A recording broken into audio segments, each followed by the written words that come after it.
something you want to do. Yeah, you don't want to have your spouse do it because there's just so much that could go wrong, right? Yeah, like for a buzz cut's one thing, but So we're at 5 o'clock. Are you guys ready to get started? Yep. absolutely.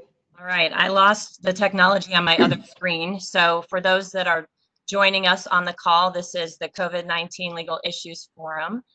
Welcome and thank you for joining us. Today, we will be talking about the Cleveland Clinic response. We are joined today by alumnus Michael J. Meehan, class of 1981. Mike is the general counsel of Cleveland Clinic Regional Hospitals. Hospitals and those who work in hospitals have been on the front lines since early this year, caring for patients, keeping workers safe, and gathering essential resources to aid in the fight against the coronavirus have been the top priorities. Mike will be talking with us today about what the pandemic looked like from this multinational healthcare organization's perspective. He will share what actions were taken by the Cleveland Clinic as the crisis was unfolding, what the Cleveland Clinic learned, and what happens now. My name is Heather Carnes, Assistant Dean for Career Services and Alumni Affairs here at the College of Law. As guests are joining us, I want to share a few notes about our virtual event. Attendee names are not visible to other attendees. They are only visible to the host and presenters. Therefore, you will only see your name in the attendee list. For today's presentation, we request that you submit questions using the chat feature, which I will be monitoring throughout the session. We will route questions to Dean Barros and Mike Meehan as we begin the latter portion of our session. To access chat, click on the chat icon at the bottom of your screen. That chat panel will appear in the right bottom column. Additionally, if you would like to change the view on your screen, you can click in the upper right corner of your screen to expand or to reduce. Now I would like to turn things over to our moderator for today's session, Dean of the College of Law, Ben Burrows. Thank you so much, Heather. Mike, thank you so much for joining us today. I should just give everybody a warning that there is a major thunderstorm coming by right where Heather and I are. So if either of us disappears because of lack of power, you'll know what happened. Mike, so glad that you could join us today because we're talking about, we've been having this series of events talking about the impact of COVID on various different practice areas and industries, but you're the first person we've been able to talk about the healthcare industry, about the crisis. So before we get to that, though, many of our viewers today are alums and current students. So I was just wondering, we always start these conversations with this question. Can you just give a quick career recap on how you got to the position you're in today? Thanks, Dean Barros. I would be glad to. I want to start off by saying that I'm proud to be a lawyer, and Toledo Law gave me that opportunity. And I'm proud to be a Toledo Law grad. I think that I'm the only person in my department who can actually quote the rule against perpetuities. I owe that to Toledo. I know that rule has now been abandoned by the state of Ohio, I think. But anyway, thank you. It's a privilege to be here. Moving into law was a career change for me. I had started, I graduated from John Carroll in Cleveland as undergrad. I worked part-time at Cleveland Clinic as an accountant. And then about a number of years, few years into that, I decided to change jobs and go to become a finance manager at Toledo Hospital, now ProMedica. While I was at Toledo as a finance manager, I was setting rates for them and doing budgeting. I attended Toledo Law School at night, 4 years, made the law review, graduated from Toledo Law School, took a job with the law firm of Dykeman Gossett in Detroit, and was a member of their healthcare group. I was with them for approximately a year, and the clinic called me up and said, "We've been watching your career. We have an opening." By opening, that meant one of the two lawyers who then worked at the clinic was going to be leaving to go to medical school, and asked me if I'd be interested in coming back and apply. And I had always liked the clinic, and so I said yes. So I joined the clinic, and I've been there ever since as an in-house lawyer. The first 19 years that I was there, I did medical malpractice docket. I did all things clinical for both the Cleveland and the Florida locations, loss prevention, risk management, corporate insurance activities. I also did clinical research and corporate compliance, medical staff issues, conflicts of interest, the whole range of things that in-house healthcare attorneys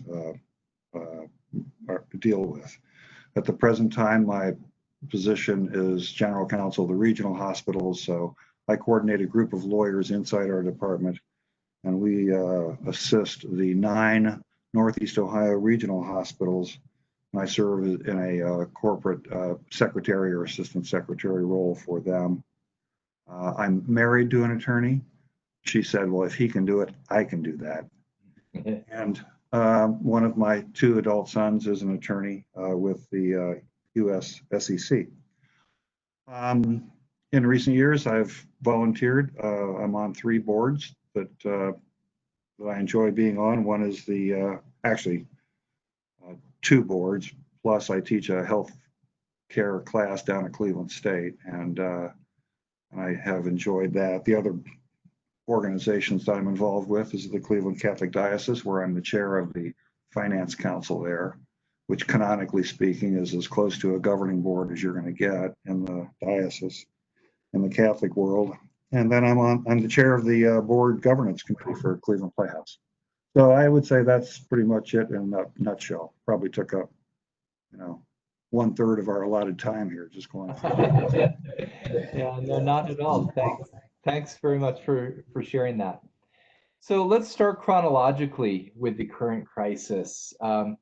When did the novel coronavirus first get on your radar screen? And when I ask questions, I'll just ask yours, meaning your individual, you're the Cleveland Clinic broadly, you're the regional hospitals you work with, just answer as you see.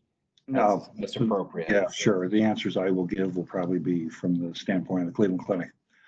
To understand that question, for me to answer that question, I'd like you to understand a little bit about the clinic, because this is important, because we had connections in China. So the clinic is about 100 years old. It was founded as a group practice of doctors. And that is the culture that it has had over the years. We take care of patients. But we are also a medical research facility, and we are a medical education facility. So we have trained a lot of colleagues of ours who now are all over the world. And in about mid-January, we began to receive comments of concern from our colleagues in China that there was this strange virus in the Wuhan area, And we began to ask a few more questions about that. And we began to piece things together. At that point in time, there really were not published reports. There weren't journal articles that you could read about. And so, but we began to ask about that. We checked with the CDC to see what was going on from their standpoint. But by the end of January, we were concerned sufficiently enough that we told our physicians, you should make it a standard part of your practice when you talk to your patients. Have you recently been involved with international travel to or from China?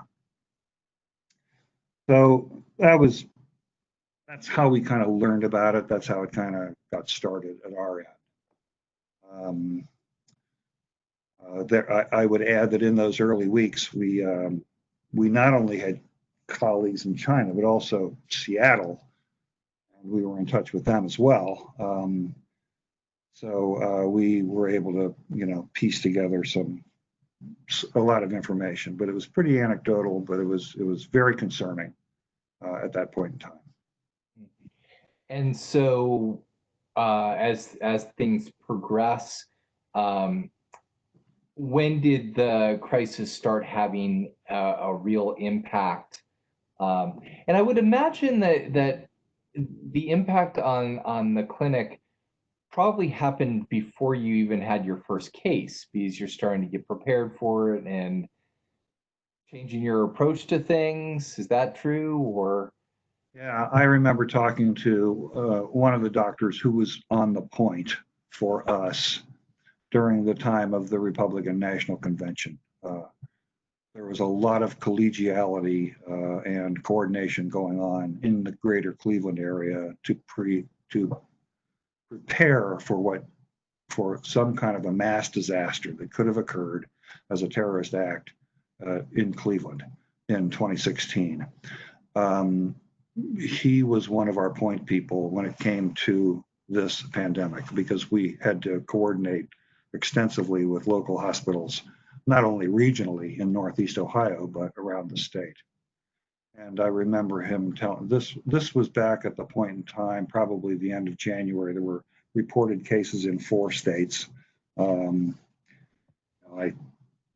think can't remember the first 4. I made a note here, but it was like, Washington and Illinois. In any event, I remember saying to him, well, do you think there will ever be a case in Ohio? And he said, there is no question that it's coming here. We just need to know when.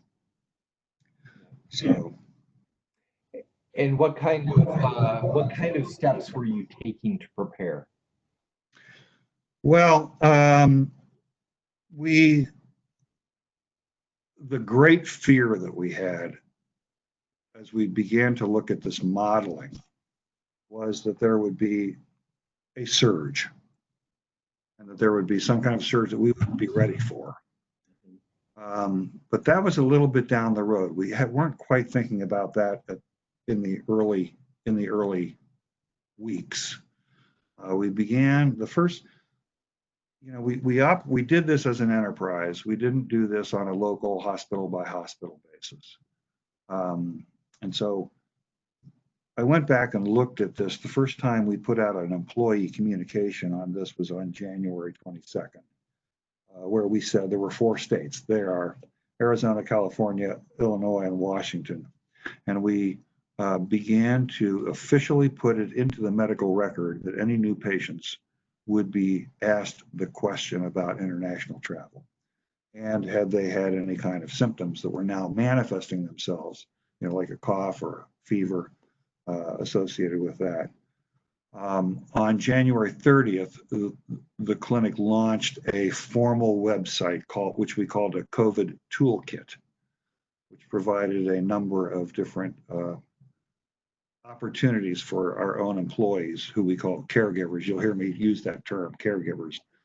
That's what a lot of us in our industry now refer to our employees, because it encompasses not only employees of the organization, but also independent practitioners and so on.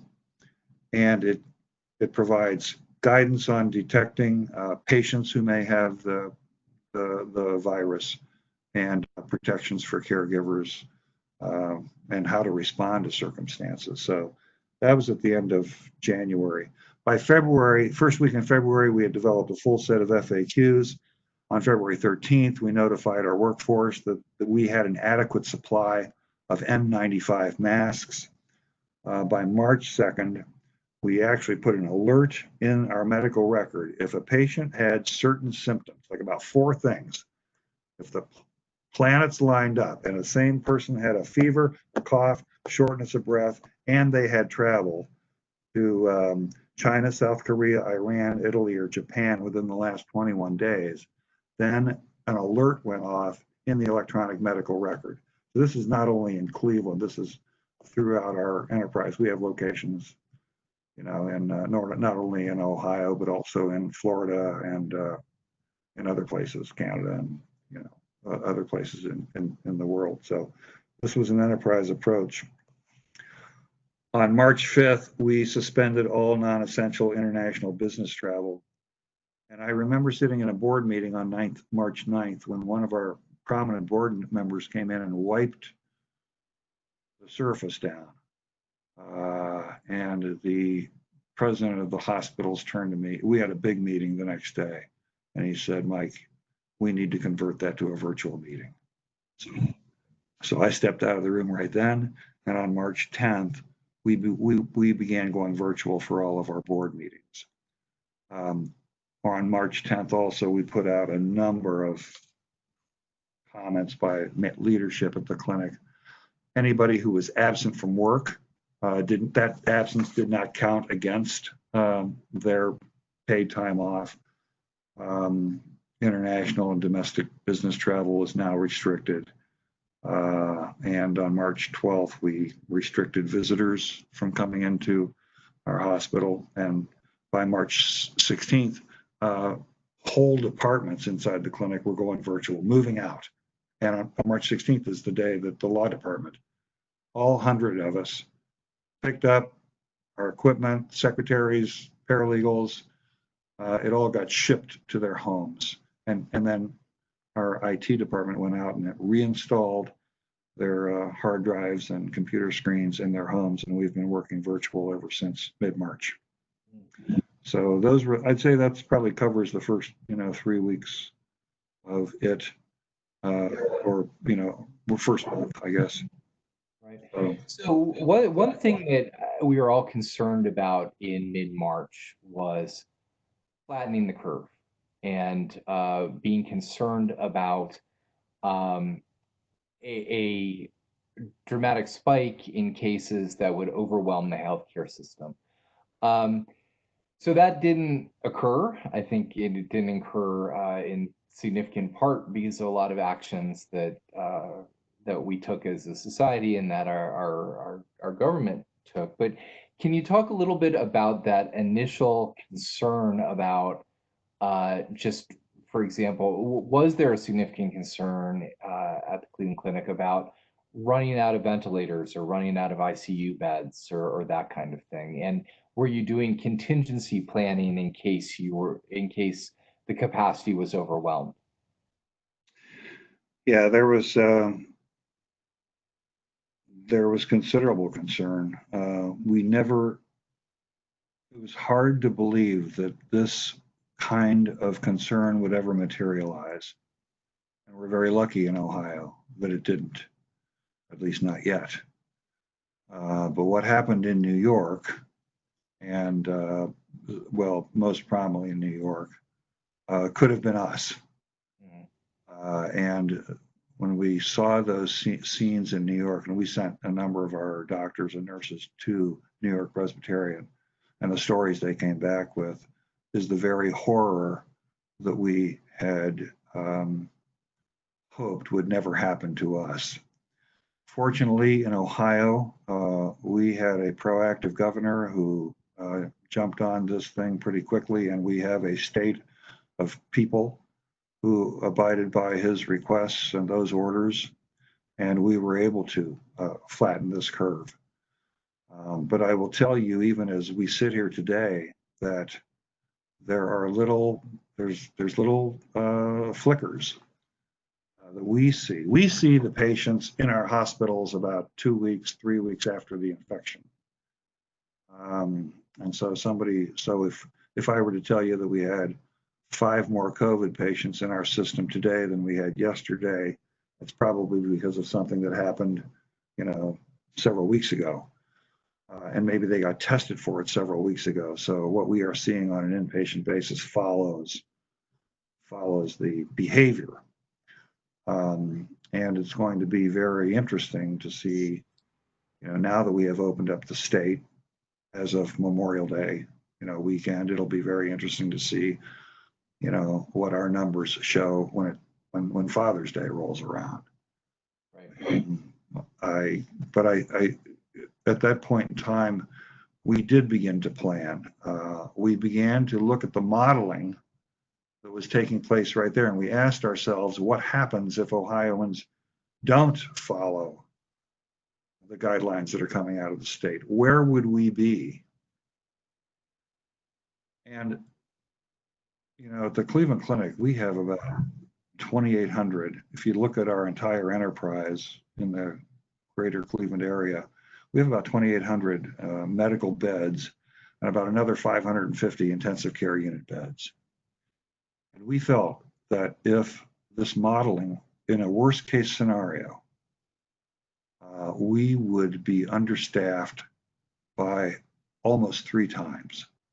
In other words, in order for us to take care of the number of patients that we would need to take care of, we needed to grow almost 3 times what we were, which was, you know, just beyond the thinking of many of us.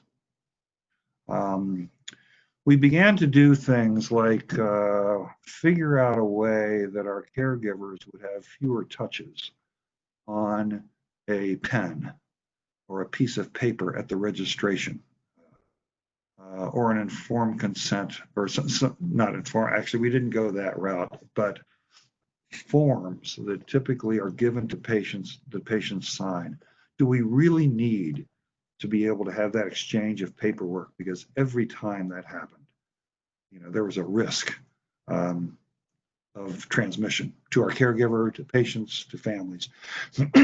So we began to develop policies. We began to run initiatives through our medical staffs to allow for disaster privileging, which would basically allow doctors who were privileged at one of our hospitals to practice at another hospital. Let's say we had intensive care doctors who were practicing at one hospital, but we had decided that we wanted to set up one of our hospitals as a COVID hub hospital.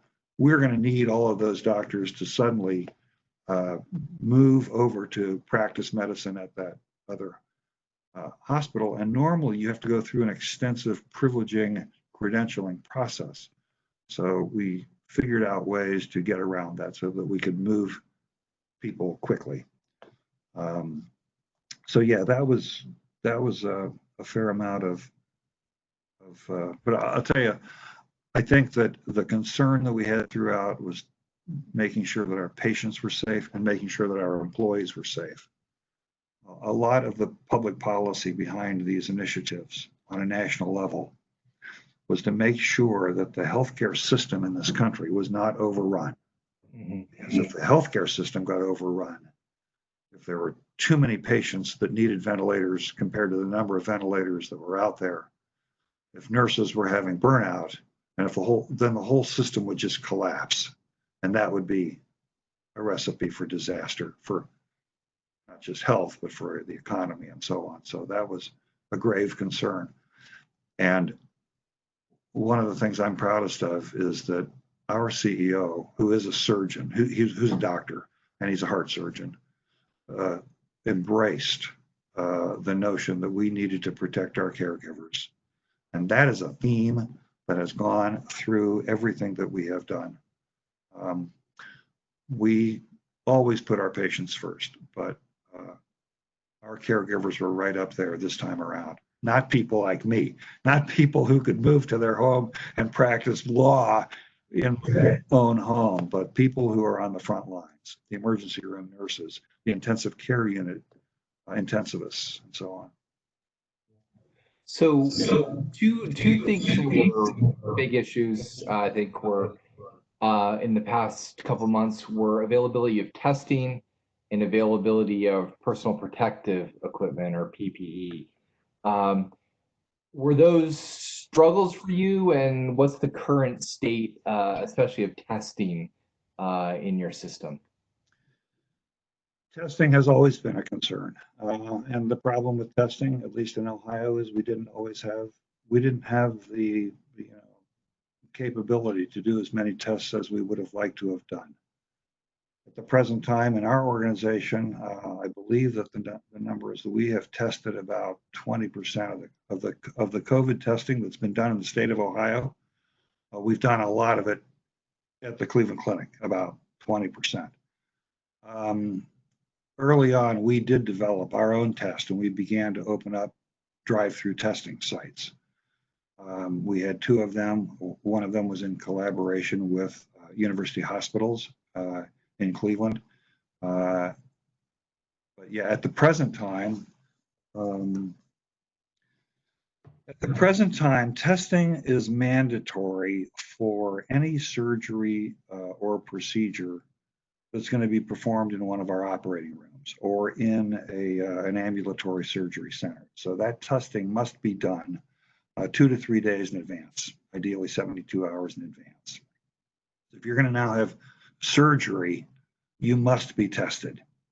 And the test has to be run sufficiently in advance so that we would know the test result before you came in. We also require testing for emergency situations where we really haven't had a chance to evaluate the patient. So somebody who comes in through an emergency department and requires surgery, we can do what's called rapid testing. So you get the test results back quite quickly. I think within hours, I think. But for situations other than that, for procedures that are being done outside of an operating room or outside of an ambulatory care center, although we would love to be able to do testing, we are not requiring testing at this time. And as testing, as that infrastructure, as those supplies become available for us to do that, we will phase that in. That's the current state of testing. Is there another part to your question? PPE, you mentioned the N95s earlier, but. Well, there's been a lot of concern about PPE and whether there's enough. It is our feeling that we took dramatic steps to keep our caregivers safe. And looking back, we believe that we did do that. I don't mean to imply that PPE is not necessary, but decisions were made to conserve PPE. We thought that we had an adequate supply, but we didn't use it willy-nilly. We made sure that certain people, the people who were going to be in touch and in contact with potentially infectious patients, had the PPE, had the right PPE. At the Cleveland Clinic, we do not believe that we have had any of our caregivers infected in the workplace because of this. And I think that in fact, out of 60,000 employees worldwide, we have only one of our caregivers who has been hospitalized for COVID treatment. The clinic monitors the situation very, very carefully. Our occupational health department is constantly looking to see if there are any infection hotspots. You know, is there a cluster in a particular department or at a particular location where there have been a number of positive tests, and we have had no reason to have any suspicion that has occurred in our system, in the clinic system, in Ohio. So I think that, would it be nice to have more PPE than we did? Perhaps, but we feel comfortable that the decisions that were made to provide the PPE to the caregivers who needed it and was done. That was what was required, and it was it enabled a safe environment for our employees. So how, as far as your bed use, how high did it get during the pandemic? And I'm curious, because my understanding is that because of the pandemic, a lot of, elective surgery, for example, procedures did not take place. So how high did your bed capacity get during the pandemic, and how does that compare to normal? Yeah, you mean how low did it get? How low did it get, I guess. Right, yeah. I think, we normally would operate, anywhere between 90 and 100%, I think. I think that we were down like in the 40% range. We had to cut. We had to basically empty out our hospitals because we had to make sure that if this surge hit, we would have the beds, we'd have the ICU beds and the regular beds to fill them up with COVID patients. And when these things happen, they happen fast, and it's very hard to predict. So if the planning has not been done in advance, it's just, you can't catch up. And that was part of the wisdom of Governor DeWine's order and Director Acton's order. We have had, I mentioned people that we have that were coordinating for the Republican National Convention. We have had those people also in touch with the state Department of Health. I think that one of our doctors has been on daily phone calls with Dr. Acton and is now in the lead situation in the region that we are in for future planning. But that, so I think right now it's filling back up. Fortunately, we are able to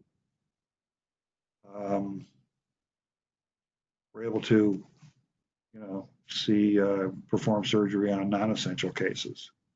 A lot of people my age walking around with a need for a hip replacement or a more important knee replacement as the golf season starts. So now those people can get their surgery.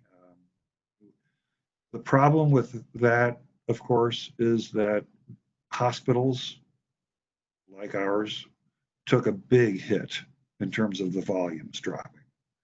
And with that, a big hit with the revenue that normally would have come in, and the budgets just, you throw them out the window.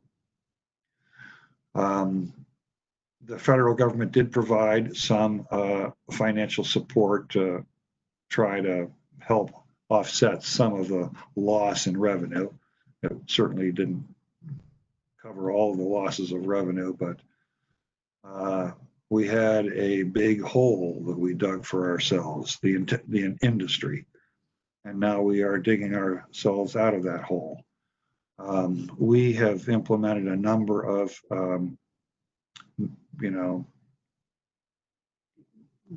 we've done a fair amount of planning to try to mitigate the lost revenue and to bring it back. Not only to bring back the revenue, but also to bring back our profit and loss statement into something. But one of the things that we decided, our CEO decided this, our executive administration, was that we are not going to cut anybody's pay. We are not going to put anybody on a furlough. We're not going to lay employees off, because these are the people that, this is our lifeline. We're a team. Fortunately for us, we did have a fairly strong financial situation going into this, and we were able to do that. But now it's time to redouble our efforts and try to dig out of this hole and bring it back. But I think that many people in our organization feel that we have learned a lot from this. We will emerge stronger on the other end than we were at the beginning. Let me ask you a little bit about the research component. So the Cleveland Clinic does a lot of research. As far as coronavirus research, what are you doing on that front? Well, one of the things that we do is we do not only clinical research, but we do bench research. We are participating in a wide range of research studies related to COVID-19. This includes both single center studies, where we are the only center participating in the study, and there's a fair number of multi-center studies, which involves a lot of different centers participating in the same study using the same protocols, and it gets reported into a single principal investigator who develops the data. Some of the research that we have going on is the evaluation of safety and efficacy in stromal cells as they relate to acute respiratory distress syndrome. That is a big deal. Certainly you've heard about hydroxychloroquine.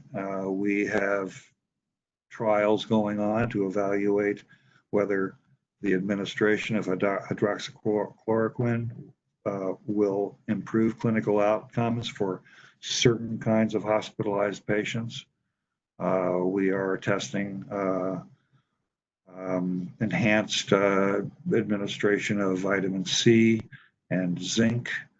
But these are some of the studies that have high visibility. We have just tons of research going on right now. We have a research registry where everybody that's been tested at the Cleveland Clinic on a de-identified basis gets recorded in this registry. And these research projects, look at how COVID may affect in other areas like cancer and pediatrics and intensive care.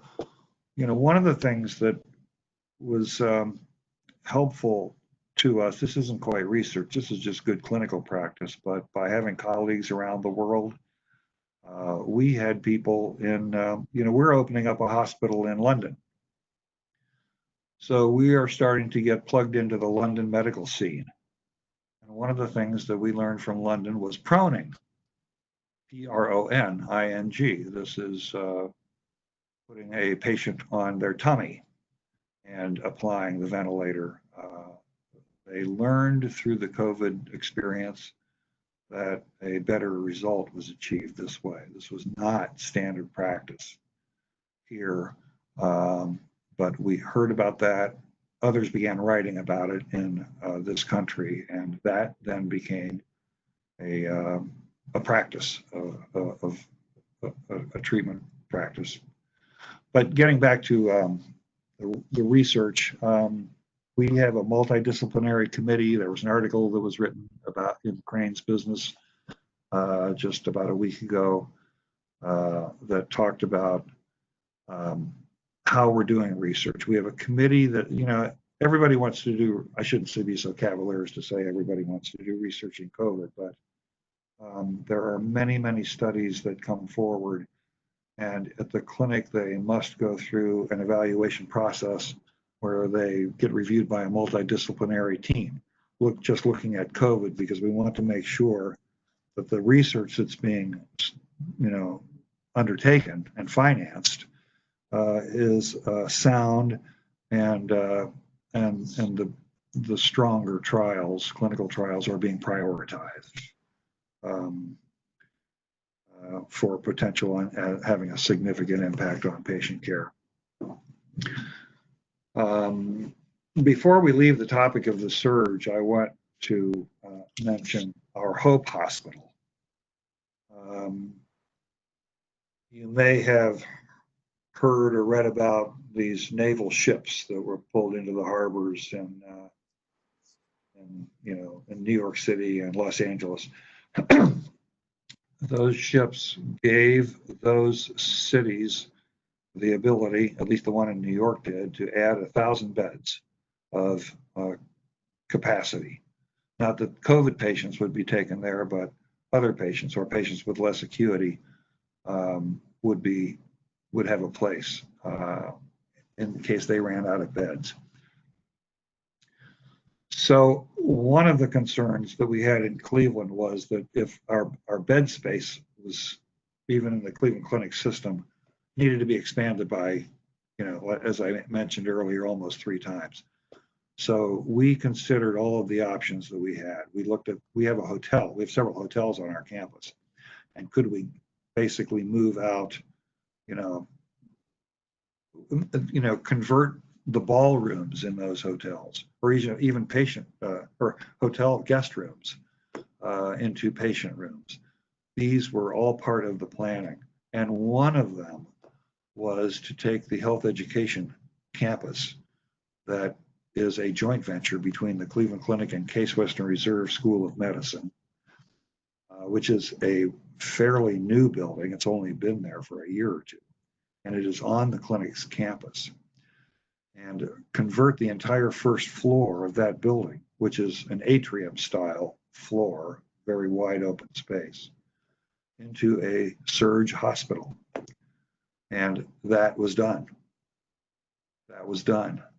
Beds were purchased, oxygen tanks were purchased, and that hospital, which we called the Hope, H-O-P-E hospital, was created. And that was in anticipation that we would have a surge if the modeling held in late April or early May. We did not need the Hope Hospital at that point. We have not dismantled the Hope Hospital because we do not know what the fall will bring. And so it remains ready and capable. But that was an enormous undertaking. It was an expensive undertaking, but it's one of the things that the clinic felt that it really needed to be taking a leadership role in terms of the regional coordination.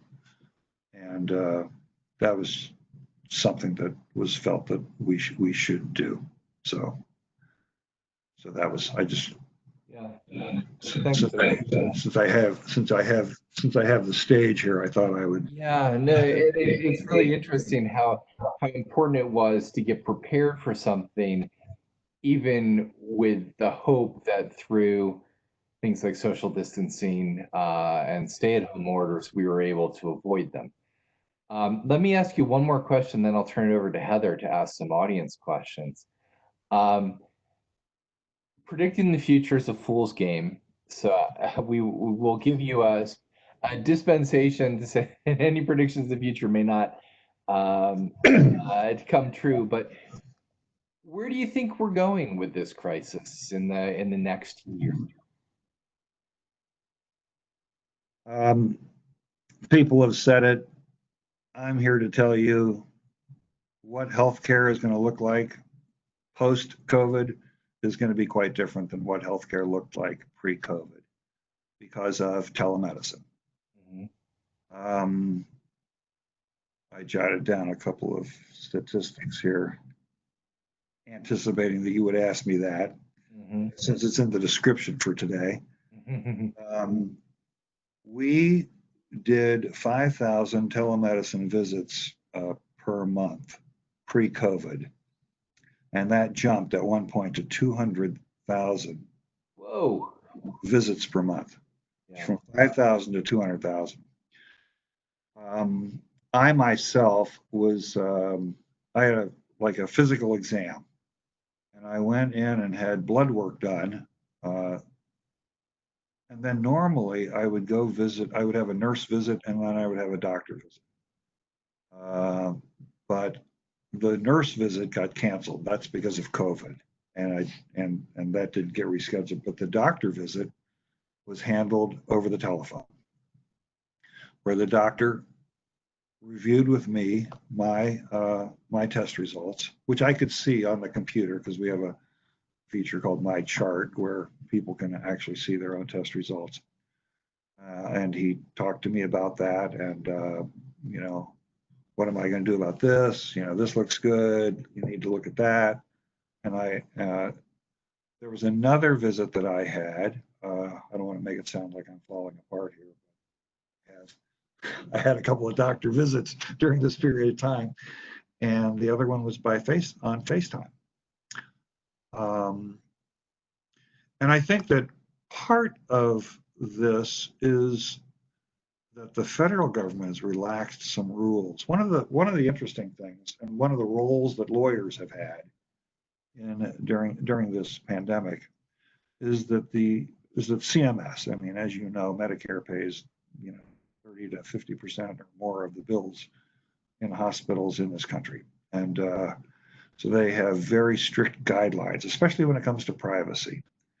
And there are certain platforms that can be used and other platforms that can't be used. But in order to make it very possible for healthcare providers to speak to their patients through the more popular forms of, communication, some of these the rules they weren't relaxed, but the federal government said we're not going to impose penalties. So the federal government may say, you know, this is something that we think we can live with going forward.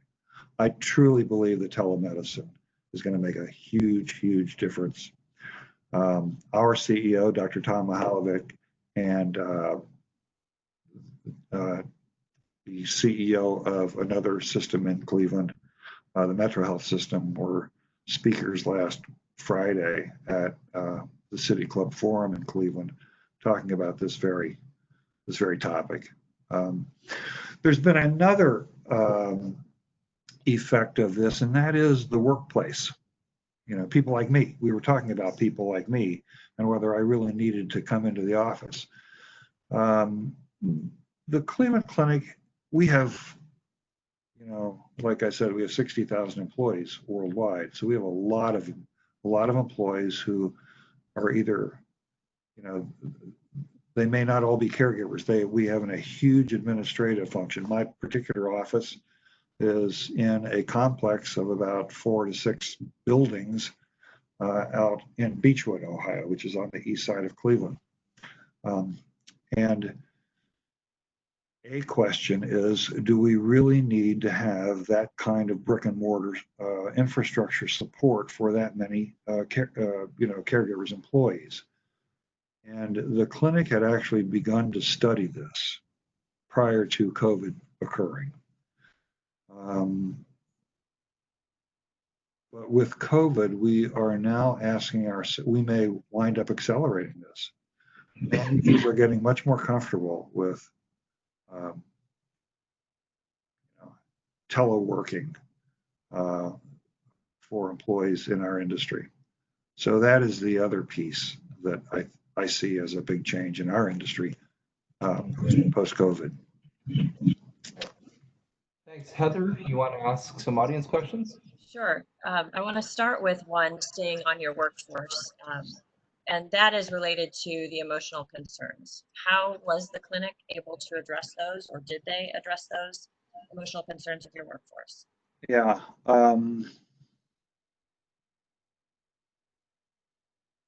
One of the worst possible things that can ever happen is where you tell your employees that they have to tell family members that they can't be a visitor in the hospital. One of the worst things is for a nurse to have to watch a patient take their last breath and not have family there. Maybe family, we actually had a policy that we did allow end of life visitation, but it was limited. And that was for the protection of a lot of the family members and so on.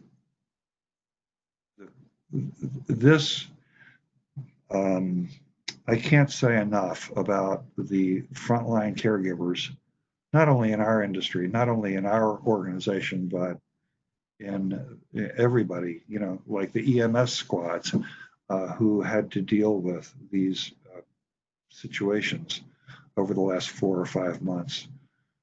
As I indicated, we sent nurses and doctors into the emergency departments in New York Presbyterian and into the intensive care units in New York Presbyterian. We sent caregivers up to Henry Ford because New York City and Detroit were overflow situations, and their caregivers, they needed a break. They were exhausted.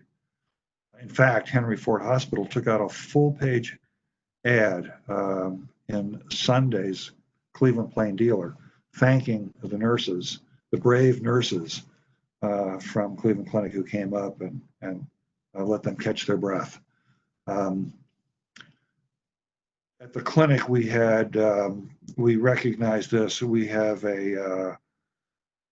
provided a couple of support. We established a 24/7 hotline that employees could call and just talk to a skilled, licensed professional. If somebody needed more than that, we had boost appointments that could be scheduled, which would be a 30-minute call to talk through issues. And if we needed something even more than that, there was another vehicle feature that was available. But taking care of our employee, you know, the one theme I want to leave you with is that Dr. Mihalovic, our CEO, what was, besides our patients, what was primary on his mind was taking care of our own caregivers. Okay, the next question is, how would you and your fellow caregivers hope people respond to the pandemic as they weigh health, economics, and liberty concerns? I'm sorry, would you mind repeating the first, I lost a couple of words there at the outset of that question. Sure. Can you hear me okay? Yes, I can. How would you and your fellow caregivers hope people respond to the pandemic as they weigh health, economics, and liberty concerns?